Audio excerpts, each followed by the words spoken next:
வாழ்க்கையில ரொம்பவே இக்கட்டான ஒரு சூழ்நிலையில மாட்டிட்டு இருக்கீங்களா? என்ன பண்றது? யார்கிட்ட உதவி கேட்கிறதுன்னு தெரியாம கை கால் ஓடாம தவிச்சு நிக்கிறீங்களா? இப்போ இந்த நிமிஷம் உங்களுக்கு ஒரு உடனடி தீர்வு தேவையா? கொஞ்சமும் எதிர்பார்க்காத ஒரு சோதனை வந்து உங்களை நிலைகுலைய வச்சிடுச்சா? கவலைப்படாதீங்க.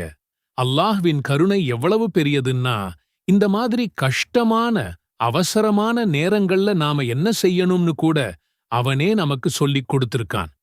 நபி ஸல்லல்லாஹு அலைஹி வஸல்லம் அவர்கள் கத்துக் கொடுத்த ரொம்ப சக்தி வாய்ந்த ஒரு துஆ இருக்கு. அதை ஓதின அடுத்த நொடியே உங்க கஷ்டங்கள் விலகி அல்லாஹ்வின் உதவி வர்றதை நீங்களே கண்கூடா உணர்வீங்க. நம்ம வாழ்க்கையினாலே இன்பமும் துன்பமும் கலந்துதான் இருக்கும். ஆனா சில நேரங்கள்ல துன்பங்கள் நம்மள சோதிக்கிறதுக்காக திடீர்னு வரும். அது ஒரு மோசமான நோய் பத்தின செய்தியா இருக்கலாம். திடீர்னு வர்ற ஒரு பெரிய பண நெருக்கடியா இருக்கலாம். ஏன் நம்மள சுத்தி என்னதான் நடக்குதுன்னு புரியாத ஒரு மன அழுத்தமா இருக்கலாம். இல்ல, நம்மள ஒரு பெரிய ஆபத்துல சிக்க வைக்கிற மாதிரி ஒரு சூழ்நிலையா இருக்கலாம். அந்த சில நிமிடங்கள் ஒரு யுகம் மாதிரி தெரியும். இதயம் படபடன்னு அடிச்சுக்கும். மூளைக்கு என்ன யோசிக்கிறதுன்னே தெரியாது. இந்த கஷ்டத்துல இருந்து எப்படி வெளிய வர்றதுன்னே புரியாது. இந்த நேரத்துல நமக்கு தேவைப்படுறது உடனடியான சக்தி வாய்ந்த ஒரு உதவி. அந்த உதவி இந்த முழு உலகத்தையும் படைச்சுப் பார்த்துக்கிற அந்த ஒரே இறைவனான அல்லாஹ் கிட்ட இருந்து கிடைச்சா எப்படி இருக்கும்? நிச்சயமா அல்லாஹ் நம்மள ஒருபோதும் கைவிட மாட்டான்.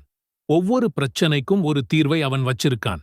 நம்மளோட கஷ்டமான நேரங்கள்ல அவன்கிட்ட எப்படி உதவி கேட்கணும்னு ரொம்ப எளிமையான ஆனா மிக மிக சக்தி வாய்ந்த ஒரு பிரார்த்தனையை நமக்கு கத்துக் கொடுத்திருக்கிறான். இது வெறும் வார்த்தைகள் கிடையாது. இது இருட்டிலிருந்து வெளிச்சத்துக்கும், கஷ்டத்திலிருந்து நிம்மதிக்கும், தோல்வியிலிருந்து வெற்றிக்கும் நம்மள கூட்டிட்டு போகப் போற ஒரு சாவி. அந்த சக்தி வாய்ந்த துஆ யூனுஸ் அலைஹிஸ்ஸலாம் நபி செய்த பிரார்த்தனைதான். அவங்க ஒரு பெரிய மீனோட வயித்துல 3 இருள்களுக்குள்ள மாட்டிக்கிட்டாங்க. 1 மீன் வயிற்றோட இருள், 2வது கடலோட ஆழத்து இருள், 3வது ராத்திரியோட இருள். தப்பிக்கிறதுக்கு எந்த வழியுமே இல்லைன்னு தெரிஞ்ச அந்த நொடியில அவங்க அல்லாஹ் கிட்ட இந்த வார்த்தைகளைச் சொல்லி உதவி கேட்டாங்க.